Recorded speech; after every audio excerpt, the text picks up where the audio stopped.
Good evening and welcome on back to another episode of From Day One. As always, let's grab the mailbag first here in the part 2 edition.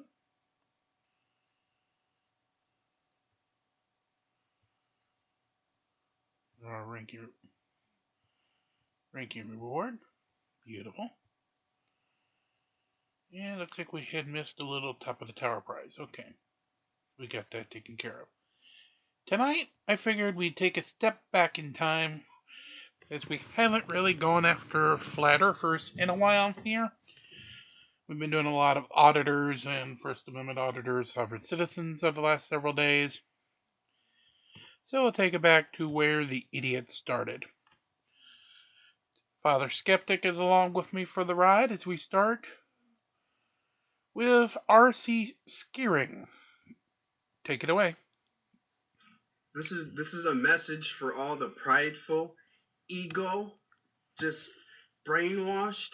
When you say brainwashed, do you mean anybody that's smarter than you? Like 90% of the human population and 20% of the fucking monkeys? RC, you are a fucking idiot. No matter if you give them the truth, they still deny the truth. The earth is flat, okay? And you are a fucking idiot. Scientific truth is backed by evidence that has been peer-reviewed for accuracy of data and methodology. Last time I checked, your current idiot count is higher than the number of peer-reviewed papers submitted by all flat earthers ever. Because all flat earthers are fucking idiots. Done and over with, conversation over. You want to continue with the ball? You're stuck in the past. While the heliocentric model was most notably proposed by Nicholas Copernicus in the early 16th century, the flat earth model has been around since the ancient Egyptians, which is up to 4,000 years ago. So if there is anyone who is stuck in the past, it's flat earth idiots like yourself. What better way to hide the creator than to change or hide his creation? You are a fucking idiot. A curator is someone who watches over or manages a collection of things, like at a museum or an art gallery. I believe what you mean to say is creator, like God. And if the government was trying to hide God, then why the fuck do they give tax breaks to religious institutions? Your argument is illogical, and you are a fucking idiot. The earth is flat, it's been proven. Citation needed. There is not a single shred of peer-reviewed evidence or a single experiment that has been done under controlled conditions that has resulted in proof for a flat earth. You are a fucking idiot. It takes less evidence to convict someone to go to prison for the rest of their life than it does with the scientists or the program, space programs. I can agree that when a person's life is on the line, the level of scrutiny of the evidence should be higher. However, our judicial system is set up so that the burden of proof needs to be beyond a reasonable doubt, meaning that if the state has not provided enough evidence to reasonably doubt the defendant's innocence, then you should find that person not guilty.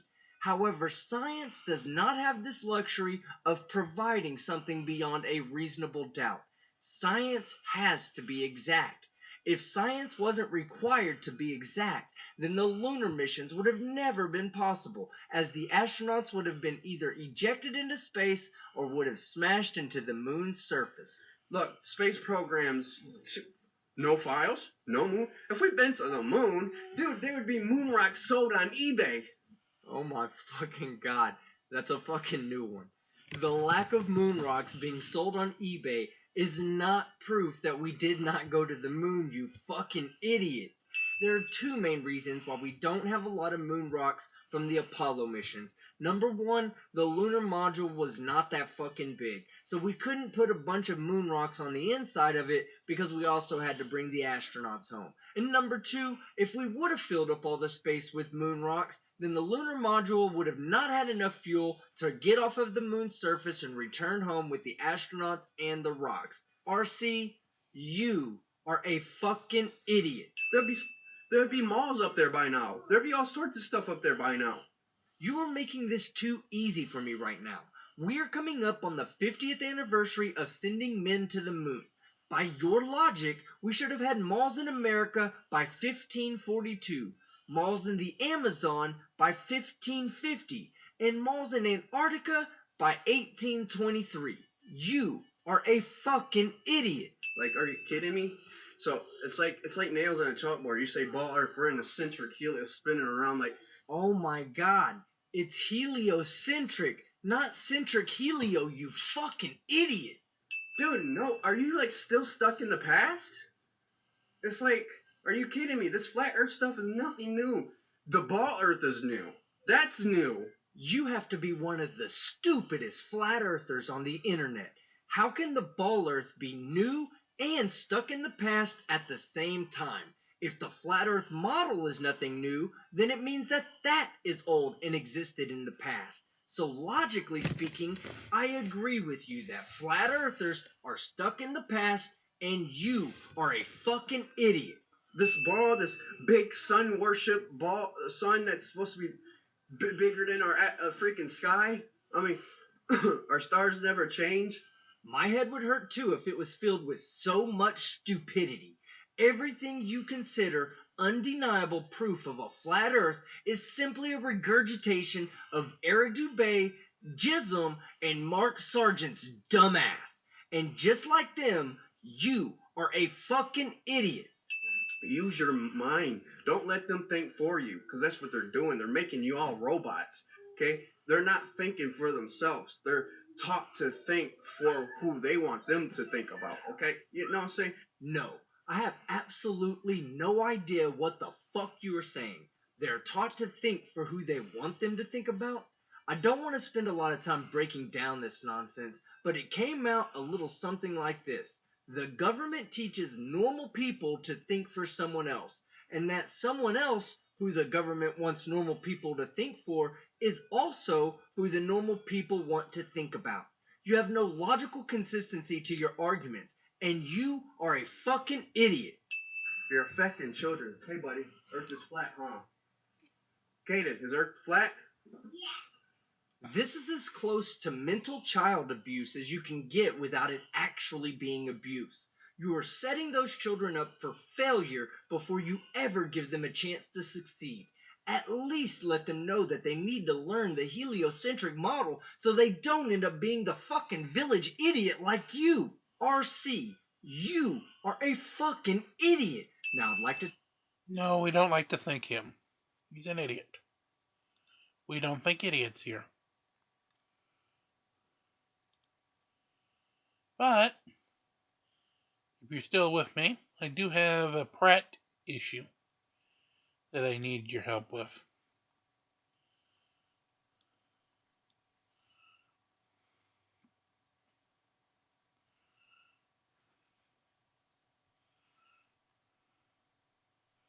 So you're willing to hang around for a Pratt?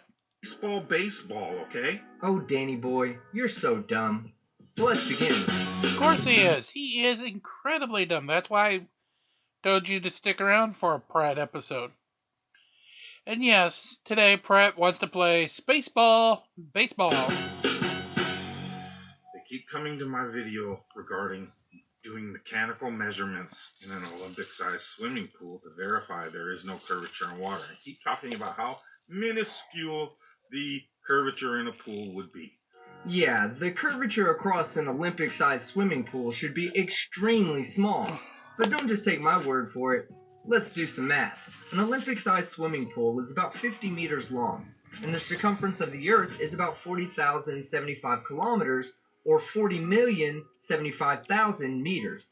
Now, I'm not going to bore you with the step-by-steps, but on screen are the calculations I used to get the drop of one end of the pool relative to the other. And note it's 0.000196 meters. Less than 0.2 of a centimeter. good God Almighty, a drop of a whooping 2/10,000ths of a meter. Now keep in mind, water is always in motion, so even just a small pressure disturbance traveling across the surface of the water could make a bulge greater than 2/10,000ths of a meter. Daniel Pratt, you're an idiot. Again, totally ignoring the incredibly precise measuring equipment. Wait, what was that? Measuring equipment. Equip what? Equipment. That's what I thought. Learn to speak English properly, you mongoloid. Because I know you don't have a speech impediment. You're doing this just to be a jackass, and you sound like an idiot. Incredibly precise measuring equipment we have that can go to 10,000ths of an inch. Once again, keep ignoring that. Holy fuck, Pratt. You're an idiot. Because you wouldn't use a mechanical measuring device to measure the drop over 50 meters, or any length for that matter. To measure the drop over anything, you would need an optical measuring device like a theodolite. How you would do this is by taking two theodolites on each side of the pool. Align those theodolites optically, and then measure their zenith angles. If the zenith angles come to a total of 180 degrees, then the pool's flat. If it comes to less than 180 degrees, then the pool's concave. And if it comes up to more than 180 degrees, then the pool is convex. Now, I reached out to Jesse Kozlowski, a professional land surveyor and fellow YouTuber, and he provided me with some documents that showed the results of a long-distance land survey that was done in the 70s. And what do you know? Even in the 70s, the Earth was the globe, as every measurement they took in any direction showed zenith angles of over 180 degrees. On a side note, the angles shouldn't just be over 180 degrees, because if the Earth is a sphere, then as the distances between the theodolites increase, so should the sum of the zenith angles. And sure enough, when you look at the data, when the theodolites are further and further apart, the sum of their zenith angles are larger and larger. Sorry, flat earthers, but the Earth is a globe, and you guys are idiots. And number two, they keep saying the pool's too small, but never say, okay, again, when I say, fine, then what distance isn't too small? They never address that. Well, technically, no distance is too small to measure, as long as your equipment is precise enough. But you're still not making any sense, because the minuscule drop that you're expecting to see is not what you should really be looking for. It's the tilting of plums away from each other on opposite ends of the pool that you should be determining, and comparing the sum of the zenith angles to 180 degrees. Real scientists seek ways to find answers. Shut the fuck up, Pratt. You wouldn't know a real scientist if he showed up to your job and slapped the cock out of your mouth. You're an idiot. What these globe proponents continually, constantly, and will only ever do is argue why they can't do the science. Wrong again, dickweed. The only time we argue with you jackasses about one of your proposed experiments is when you say something outrageously stupid, like measure the drop over a 50-meter pool with a mechanical measuring device, or when they suggest that we show water sticking to a spinning ball, completely neglecting the fact that we're inside of the Earth's gravitational field. But flat earthers are the dumbest group of people on the planet, because flat earthers are fucking idiots. Do you see?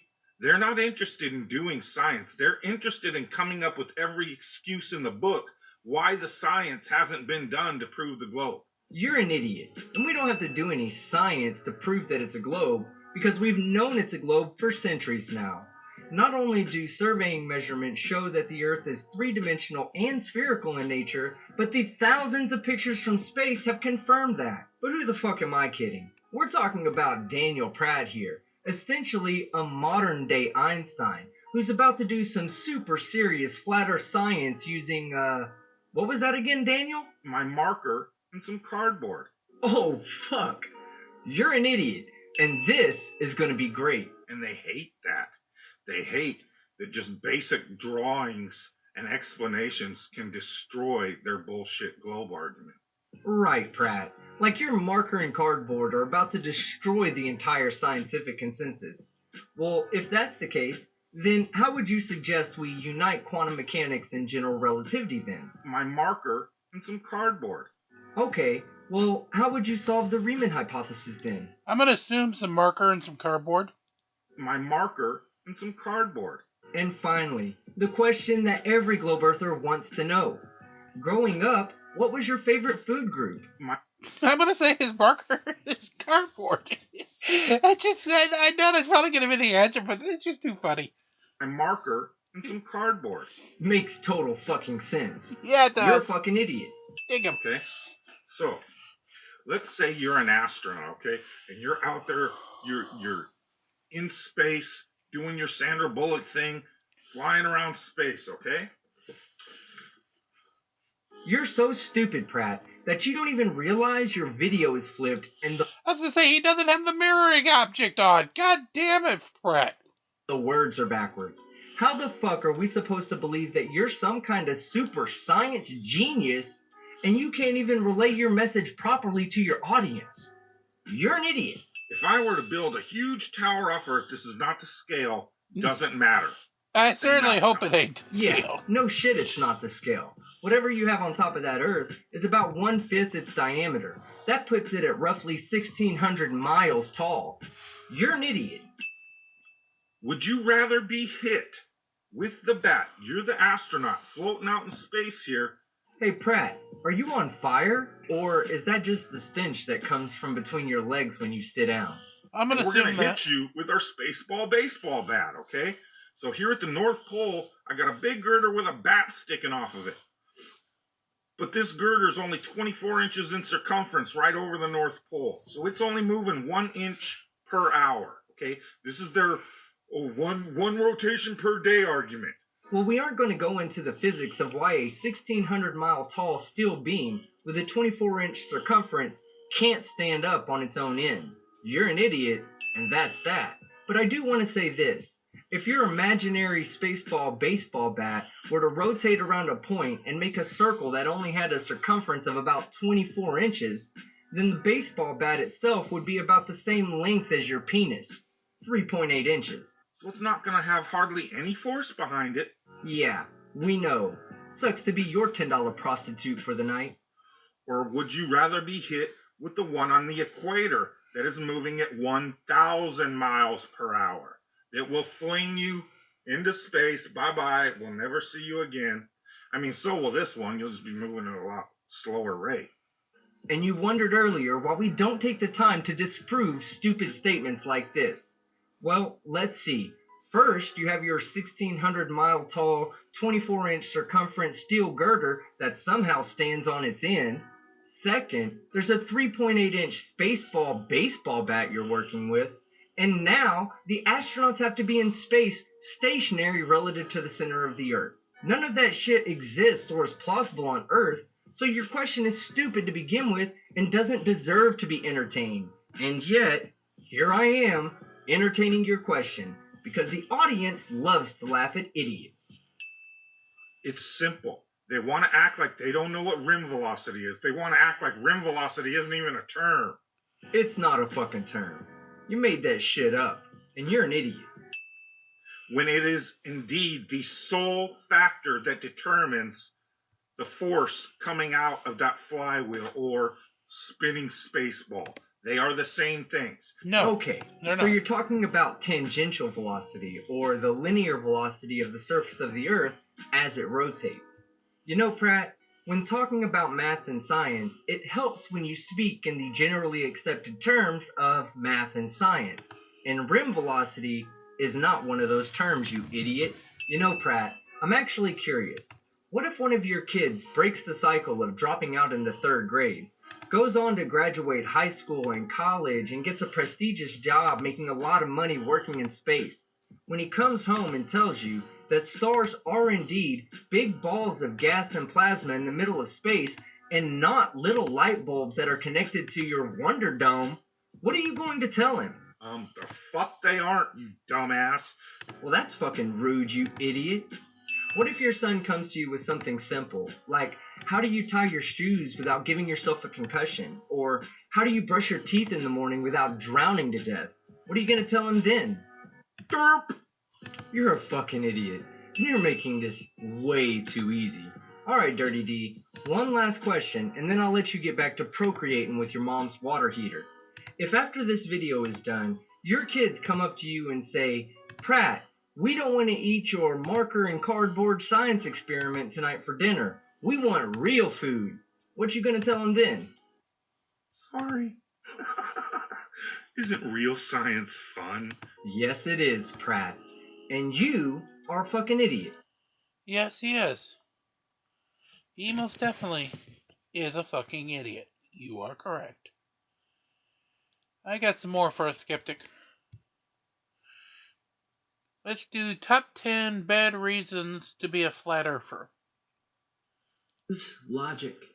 Think for yourself. Wait, now I know I've seen this guy somewhere before. My airplane is upside down. Ah, that's it. Glenn Hall, the infamous My Plane is Upside Down lawyer, here to give us 10 bad reasons to believe in the flat earth. Click the thumbs up and subscribe if you haven't already, and let's begin.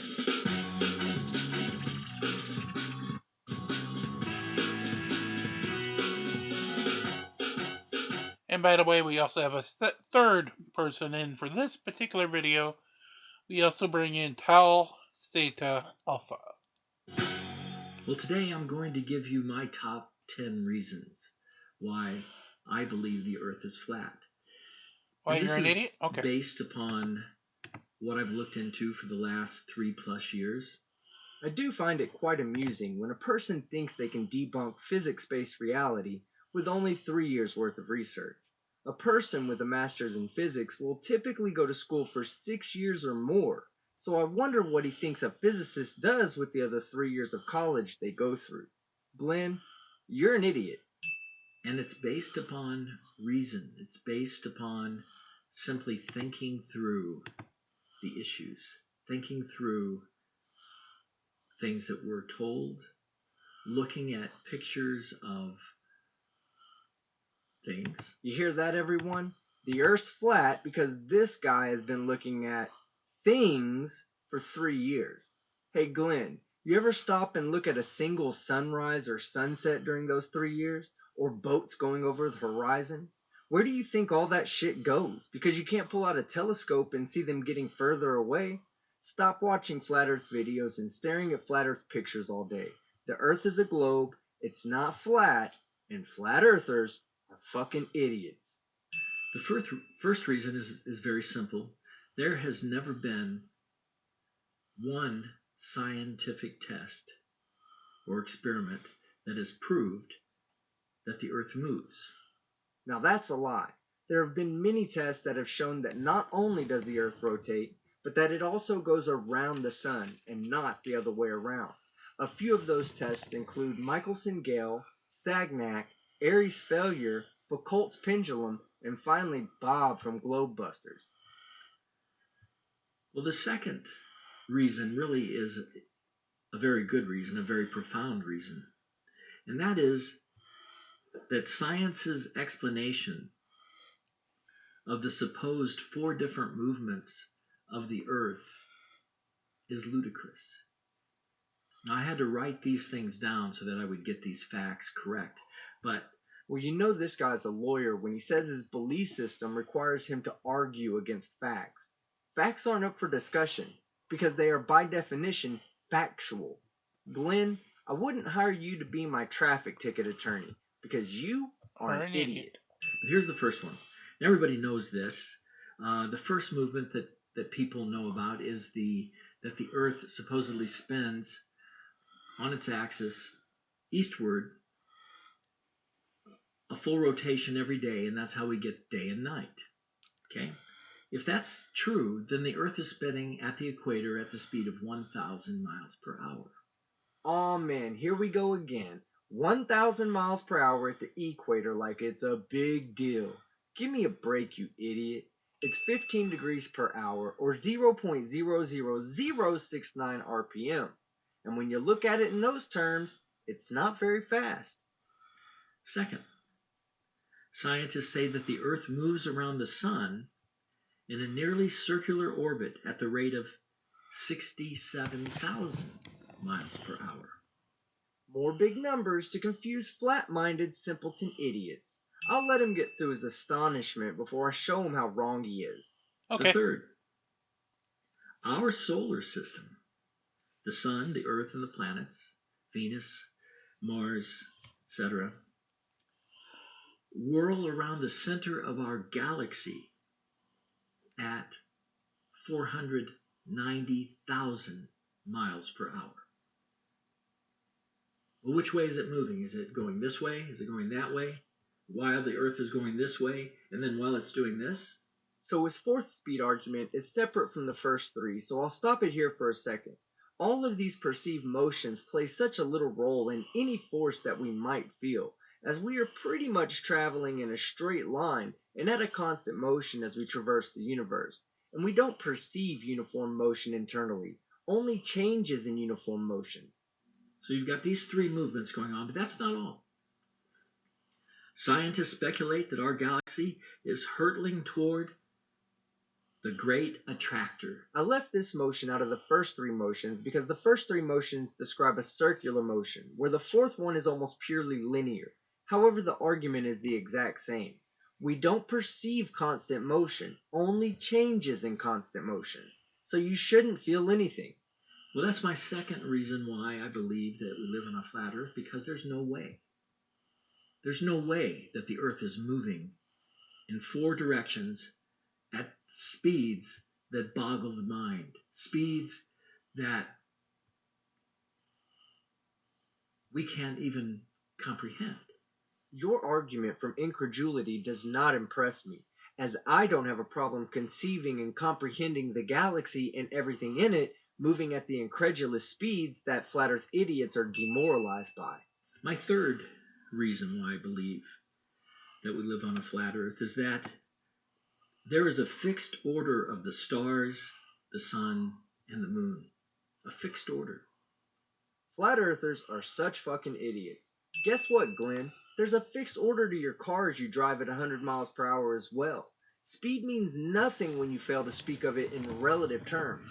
In other and more flat Earth friendly words, if two objects are traveling at the same speed and in the same direction, you might as well say they are traveling at 0 miles per hour relative to each other. They will never change distance from each other, and they will always be in the same alignment as well. This is why speaking of the speed of things when it comes to our cosmos is a really bad argument for the flat Earth. Now, there's no logical or reasonable way for us to even explain how could these stars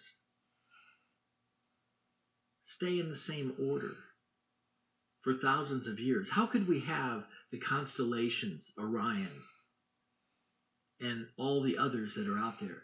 How could we have these constellations perfectly aligned forever, as far as the memory of man is concerned, if the Earth was hurtling through space in four different directions at crazy speeds? Think logically now. Well, that's where you messed up, Glenn. Flat Earth idiots will never understand anything that requires logical thinking.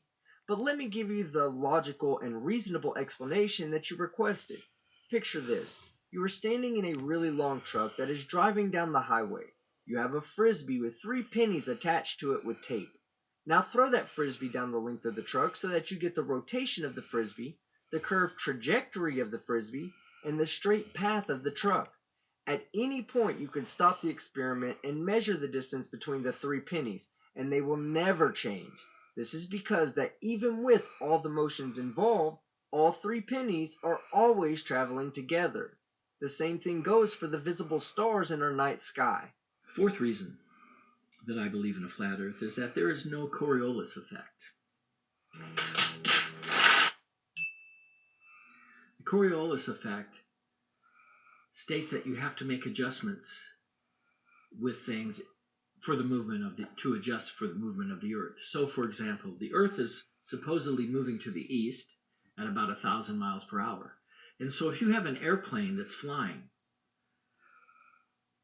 and that airplane has to land on a runway that's running from south to north, and it's coming in from the south, the Coriolis Effect would say that that airplane has to be moving a little bit to the east in order to just hit that runway right. Because remember, it can't go straight because the Earth is moving so fast. It's got to adjust for the Coriolis Effect. Glenn, you're wrong on so many levels here. First, let's start with the simple stuff. The only time the Coriolis effect would cause a plane to need to correct eastward is if it was flying towards the equator. So your example is only tenable in the southern hemisphere. And let's not forget to mention that an airplane is powered, not ballistic. So an airplane will make minor corrections throughout the entire flight to maintain its desired flight path. Now for the complicated material. The Coriolis force is a fictitious force that is a result of an inertial frame of reference existing in a non-inertial or rotating reference frame. Let me try to give you an easily understandable example. Let's say that someone is firing a projectile from the equator at a target that is north of the equator.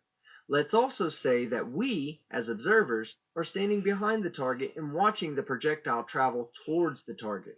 From our perspective, everything is at a standstill, whether the Earth is rotating or not. This is our frame of reference, and it's inertial. So if the Earth was also inertial, or not spinning, then the projectile would follow a straight line path from the time it was fired until it reached the target, obeying Isaac Newton's first law of motion.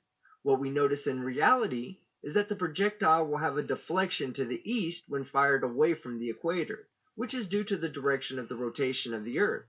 The conserved linear speed, which at the equator represents 15 degrees per hour, represents a higher angular speed at the more northern latitudes. Now from our frame of reference, behind the target, it would appear that this deflection violates Newton's first law of motion. An object traveling in a straight line must remain traveling in a straight line at a constant velocity unless acted upon by an unbalanced force.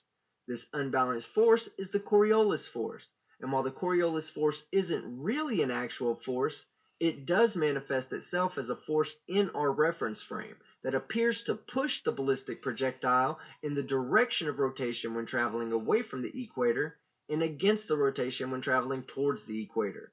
Don't worry, Newton, your first law is still intact. Men shooting rifles, they say, have to adjust for the Coriolis effect. Men shooting missiles over in Europe during the war have to adjust for the Coriolis effect. No, they don't. Nobody does. Nobody did. Nobody ever did.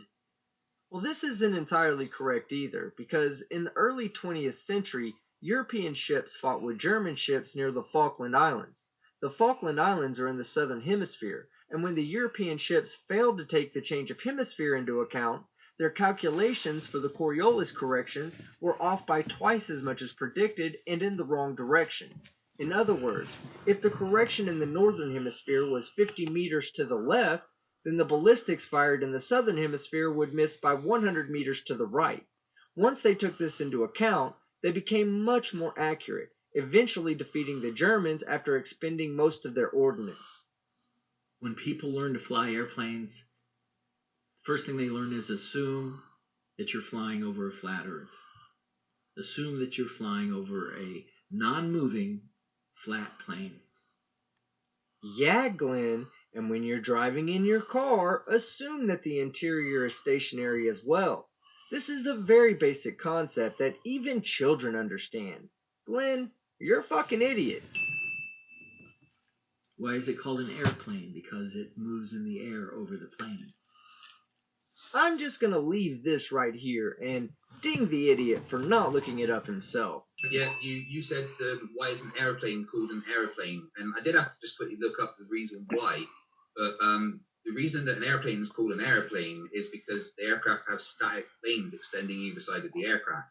You know, aeroplane, wings. It's nothing to do with what you were saying. So please don't call us retards when you get the most basic of things wrong. Number 5. The fifth reason I believe in a flat Earth is that airplanes, they fly level, right? If they were flying over a sphere, they would constantly have to be dipping their nose down in order to stay with the contour of the Earth. Because if they didn't, they would shoot up into space, ultimately, and they would be so far away from the Earth, they might not be able to breathe. Oh, this guy is an idiot. But pilots never adjust their noses. Pilots level. They fly level. They have instruments on board, gyroscope that keeps them level.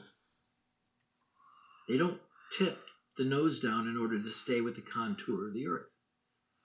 These flat earthers are getting stupider and stupider. Glenn, does a baseball have to have topspin to eventually hit the ground? Or, better yet, when a batter hits a ball in the air, why does the ball even come down? Because of gravity, you idiot.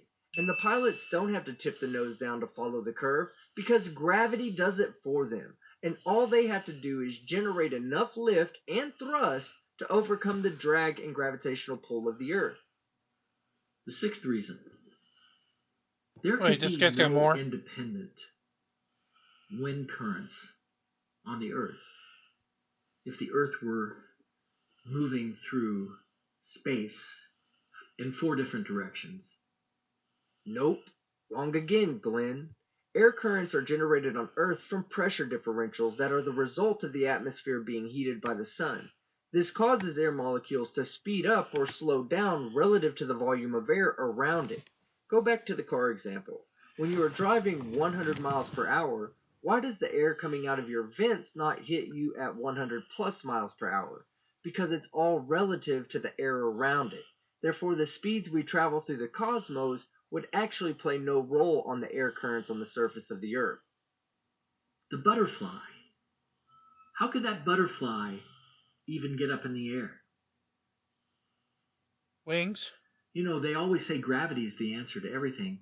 How does that butterfly defy gravity? Wings? Where's its strength Thrust? come from? How can it get up above the great force of gravity? The butterfly argument. Well, at least we know that he comes from the Eric Dubé school of bad physics for idiots. The first thing we must cover is that the gravitational force is by far the weakest of the 4 fundamental forces. The only reason it appears to be strong is due to the massive size of the Earth. However, one object alone does not determine the force of gravity. It requires 3 measurements to be sound: the mass of the Earth, the distance from its center of mass, and the mass of the butterfly. Now, the mass of the Earth and the distance to its center determine the acceleration all objects would experience at the surface. We take that acceleration and multiply it with the mass of the butterfly, which is extremely small, to get the force pulling it down to the surface, which is also extremely small. And as we covered already, the only thing a butterfly would need to do to fly is generate enough lift to overcome the force of gravity pulling it down. My 7th reason for believing in a flat Earth is that water surfaces are always level, never curved. I love when flat earthers use words like always and never without actually understanding the ramifications of using such terms. If water was always flat and never curved, then how do you explain the meniscus that every student of chemistry or biology has dealt with in a lab? Glenn Hall, you're a fucking idiot. Water's always level. Why do they call it sea level? There would be no sea level if the Earth were curved, because the sea would always be at a different level. No, it wouldn't, you idiot. I don't think you understand the concept of sea level on a globe, which is the average distance from the center of the Earth's mass to the level of the oceans. Now, sea level isn't precise unless you're actually considering the different densities of land around the Earth and the fact that the Earth is an oblate spheroid. But sea level in general is relatively the same all around the globe. Because if I lived on a globe, here I am at the top, sea level would be way down here, 1,000 miles to the east and 2,000 miles to my west. Well, it's confirmed. He's an Glenn's a idiot. fucking idiot. That's not how sea level works. You're making the assumption that sea level drops as you go from north to south, which has nothing to do with sea level at all. Sea level, as stated before, is a distance measured to the center of mass of the Earth. What do you guys think? Is Glenn trying to fool everybody as a Poe? Or is this lawyer just that stupid? Leave your comments below. I'm going to say he's My that 8th stupid. reason. Oh, wait, he's got more? There is no observable curvature over either water or land. There is a geometrical equation, it's 8 inches times miles squared, concerning how far something should be below eye level from a particular place.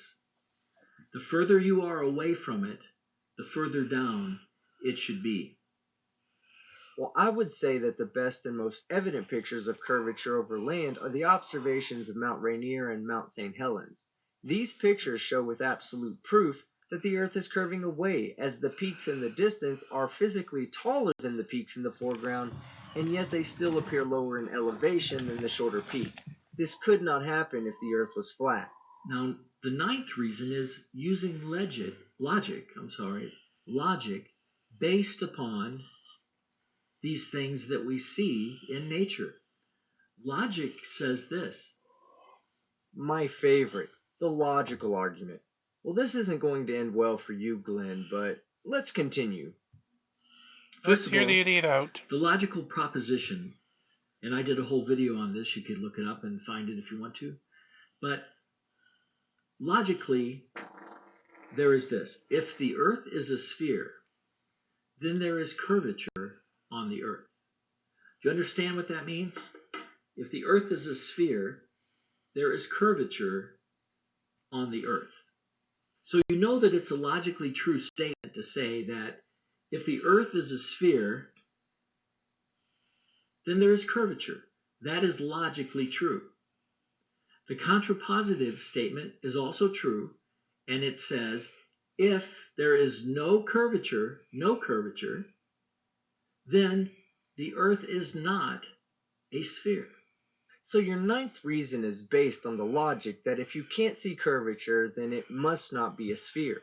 The only problem with your logic is that the contrapositive statement is only true when all options and explanations have been completely exhausted.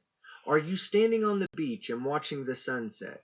Have you logically concluded that this also falls within your belief that the Earth is not a sphere? Are you pulling out a telescope and bringing back ships that seem to disappear over the horizon for everyone else? No, you aren't. So you haven't addressed all the evidence that supports the Earth having a curved surface. I can only imagine him in court saying, "If it doesn't fit, you must acquit." Glenn, you're an idiot. The 10th reason. Oh, fuck, come on. How many more All are there? scripture references to the Earth say that the Earth is fixed and cannot be moved. Every single one. No, Glenn, that is incorrect. All geocentrists and flat Earth idiots may say that the scripture supports a flat or stationary Earth, but actual biblical scholars say that you guys are batshit crazy, because the Bible and most other ancient religious texts were written during a time where the scientific knowledge about the shape of our planet and the construction of the cosmos was simply unknown. And all scripture references to the sun, the moon, and the stars say that they move over the Earth. They move with relation to the Earth. There is not one scripture, not one, that says that the Earth moves with respect to the sun, the moon, or the stars. In fact, the scripture says specifically the Earth shall not be moved. Which is completely explainable when you make the surface of the Earth your frame of reference. From that point of view, the sun, moon, and stars all appear to move around the Earth, instead of the Earth, moon, and planets orbiting around the sun. However, since the days of Copernicus, we have been able to deduce that it is in fact a heliocentric solar system and not a geocentric flat Earth idiot convention. Now there's one great passage in scripture. It's in Joshua, where Joshua needed more time in order to win a battle. This is in Joshua chapter 10. And in Joshua 10 verse 12, Joshua commanded the sun and the moon to stand still. He didn't command the earth to stand still. He didn't say, "Earth, stand still." He said, "Sun, stand still," at a specific place. And then he said, "Moon, stand still," at a specific place. And then the next verse says, "And they stood still for about a whole day." I have been waiting for a religitard flat Earth idiot to finally bring this up in a video. This verse in Joshua actually shows how the Bible has significance to the scientific community as a way to accurately date certain historical events. Now, I say certain and not all because I know there's a bunch of mudtards out there who use the Bible as evidence for the fictitious flood. But this passage in Joshua marks the first recorded annular eclipse in human history and has had a significant impact on confirming the dates of Ramses' reign in Egypt. An annular eclipse is a special type of solar eclipse that occurs when the moon is far enough away from the Earth that the sun's edge will show around it. If a solar eclipse occurs at or around the moon's apogee, then there will be a ring of fire in the sky, which is nothing more than the moon not covering the whole sun due to its reduced angular size. I'll leave a link to the article that talks about the historical significance of this passage in the description. So these are my top 10 reasons Oh, thank God there why ain't I an 11th. believe that we live on a flat Earth. Let me tell you something, Glenn. You got some pretty shitty reasons for believing that the Earth is flat. It kind of seems as if the only evidence you accept is an interpretation that supports your belief system. As a purveyor of logical intelligence far beyond us mere mortals, I find it interesting how much confirmation bias you are willing to accept and openly display. So let me leave you with these kind words of logic. Glenn, you're a fucking idiot. Alrighty, I'll leave you with your group, and thank you very much. Hope to do this again very soon, Team Skeptic. Have a great evening. Alrighty. So we're going to finish this one last battle. We'll bring part 2 to a close. Of course, be with us in the overnight, as we will have the second part of the nuclear talk in Midnight in the Desert with Stephen Starr.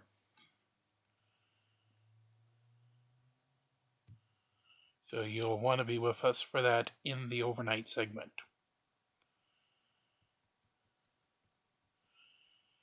Alright, just one more battle trying to re-heal up the Titans here. Get the water to go to heal.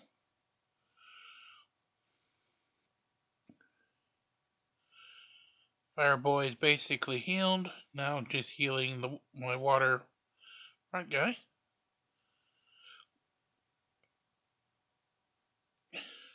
There we go.